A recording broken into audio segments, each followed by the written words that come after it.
Thank you, Mr. Chairman, for permitting me to take part in this debate. Sir, the way the motion has been structured for discussion under 193 clearly indicates the intention of the government and the direction in which it wants to take the debate. The situation in Ukraine is not self-made like we're seeing in Sri Lanka today, but the heart-rending situation is the result of the pouncing of the double-headed eagle on a small prey, sir. Sir, I take this opportunity to express my sincere thanks and gratitude to Ukraine and its neighboring countries of Romania, Hungary, Poland, Slovakia, Moldova, and others who have extended exceptional support to Operation Ganga in bringing Indians safely back home from war-stricken Ukraine. I also thank our Honourable Prime Minister for his guidance and Dr. S. Jaishankar ji for his exceptional leadership in times of crisis. I also extend thanks to Sri Jyotiradittya Scindia ji, Sri Kiran Rijiju, Sri Hardeep Singh Puri, and General V.K. Malik, whose presence on the ground has made a big difference in coordinating the evacuation and helping the Indians stranded there. I'm sorry, V.K. Singh. My apologies, sir. Mr. V.K. Singh. Sir, Vladimir Putin's dream is becoming Ukraine's nightmare. And Putin's threat of interference by the West, particularly the US or its NATO member countries, and saying 4 times that Russia is a powerful nuclear state clearly indicates to what extent Russia could go if there is interference. The threat of chemical war is also of major concern, sir. Russia unfolded its hybrid war against the Ukraine. It includes cyber attacks on the Defense Ministry and 2 large Ukrainian banks, flared and intensified clashes between Russian-trained rebels from Luhansk and Donetsk and Ukrainian armed forces.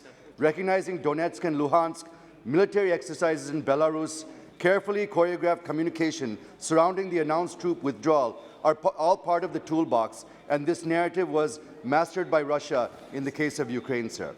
Its economy has been battered, with Russia stopping oil ships passing through Ukraine and stopping gas supply through pipes, resulting in denial of transit charges to Ukraine, leading to a deep fall in the Ukraine currency, and now city after city in Ukraine are turning into rubble, sir.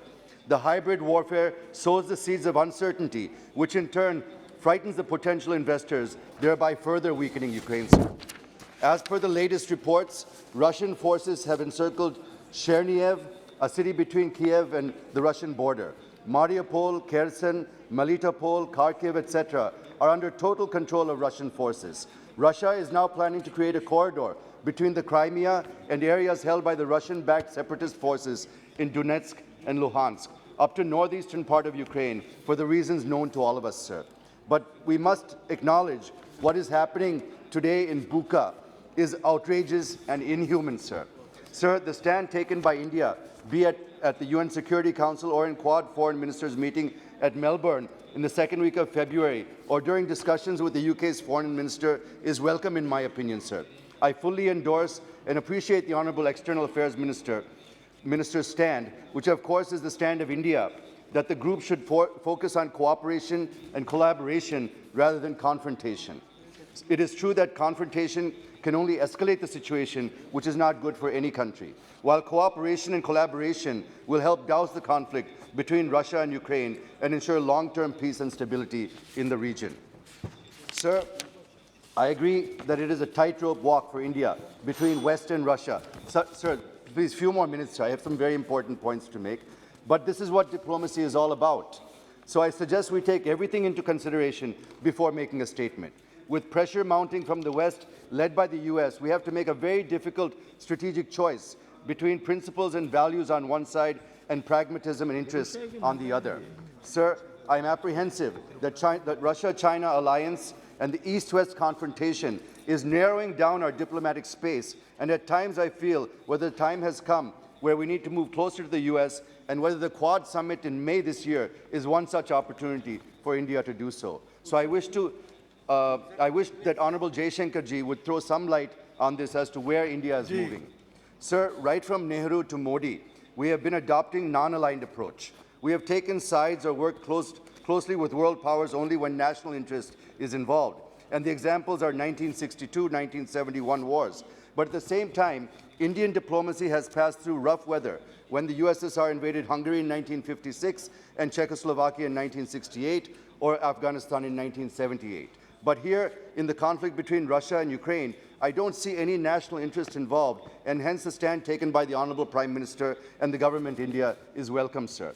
I am sure and confident that India will never kowtow to either the US or Russia or any other country for that matter. Sir, please, couple of more minutes.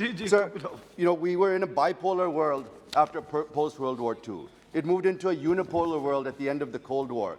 And now another change in the world order is taking place. Where are we going to stand at the end of this? Is it going to be another bipolar or tripolar world with China and Russia? Or will it be a multipolar world where India also will be its own pole? Is, I think, what we need to be looking for, sir. Sir, sir, I had a few points on the students. I'll skip to my, there's a few bullet points. Economic bullet points I think I should address, sir. Sir, more than 500 million of our exporters' payments are stuck in Russia due to sanctions. How are we handling this? Sir, Ukraine is the third largest producer and exporter of maize, which we need for our poultry sector. Ukraine and Russia are also top two exporters of sunflower oil, which we import. Along with sunflower oil, there's also the problem of getting soybean and palm oil from Indonesia since rates have skyrocketed. So what is the ministry going to do? What are the alternative arrangements to meet these demands? So Russia is also the second largest exporter of muriate of potash fertilizer, which we import.